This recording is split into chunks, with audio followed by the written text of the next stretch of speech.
عزازیل جس نے اتنی عبادت کی کہ چپے چپے پر سجدے کیے اور بالآخر شیطان بنا، ابلیس بنا۔ جانتے ہیں اس کو کس چیز نے ابلیس بنا دیا؟ مزے کی بات ہے، اور سنیے، سمجھنے کی بات ہے، سمجھیے۔ علماء نے کتابوں میں لکھا ہے کہ 5 باتوں نے اس کو شیطان بنا دیا، ابلیس بنا دیا۔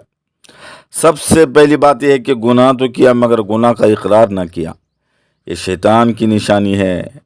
دوسری بات یہ ہے کہ گناہ تو کیا مگر گناہ پر ندامت نہ ہوئی، اس کو گناہ کر کے اپنے اوپر شرمندگی نہ ہوئی، ڈھیٹ بن کر کہنے لگا انا خیر منہ، میں تو اس سے افضل ہوں۔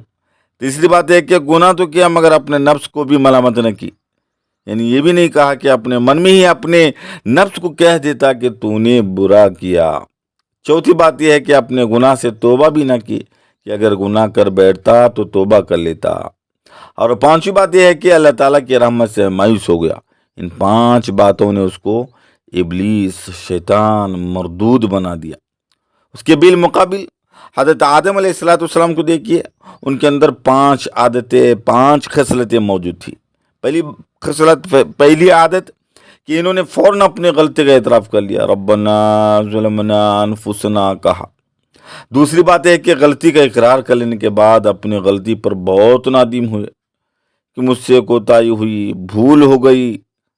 اور تیسری بات یہ ہے کہ انہوں نے اپنے آپ کو ملامت بھی کیا کہ میں نے ایسا کیوں کیا۔ پھر اس کے بعد انہوں نے سچی توبہ کی، اور آخر بات یہ ہے کہ اللہ تعالیٰ کی رحمت سے کبھی مایوس بھی نہ ہوئے، اس لیے اللہ تعالیٰ نے ان کی توبہ کو قبول کر لیا۔ ہمیں چاہیے کہ ہم حضرت آدم علیہ السلام کے نقش قدم پر چلیں، ایک تو گناہوں کا اقرار کریں اور اس پر نادم بھی ہو، اپنے نفس کو بھی ملامت کرے، اللہ تعالیٰ کے حضور توبہ بھی کرے، اور اللہ تعالیٰ کی رحمت سے مایوس بھی نہ ہو، امید لگائے رکھے کہ انشاءاللہ آگے رمضان آ رہا ہے کچھ دنوں کے بعد میں، تو انشاءاللہ رمضان ایک بابرکت مہینہ ہے، اس میں خوب روئے دھوئے اللہ کو منائے۔